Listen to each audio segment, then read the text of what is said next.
But why did we pick React? I think one of the biggest things to say about it is it's less opinionated.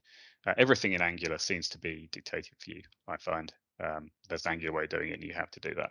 Whereas React, it's not. React is the core framework. It does what it does well, and it's got plenty of opportunity to plug in other stuff in. Things like state management, network access layers, anything you want. Test frameworks you can choose. And like most things in life, if you're forced to do something the same way, you're never going to get better.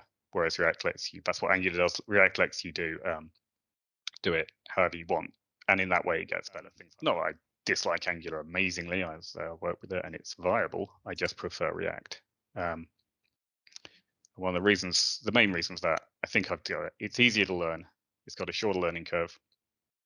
It's got simpler concepts. It does what it does well, and only what it does well, unlike Angular, which tries to do everything. It's just more fun. I know it's entirely subjective, but I actually enjoy writing React, which is something I don't get from Angular. React sparks joy. Angular does not spark joy.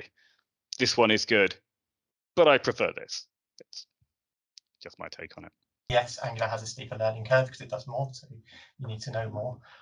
But if you go from one project to another React project, because everything is so fluid, you can almost be going to a totally different React. So the last React you worked on isn't the same as this new React. So there's a learning curve there in terms of the actual project itself, and that kind of works when you get new React developers come into your project as well. And they kind of look at your code and go, "That's not my React. That's a different React." So that's, I think, to kind of trade off those two. Opinionated can be good if you just want to get on and do stuff and not have to make every decision. Learning curve, there's a learning curve as well with React if you move around from project to project.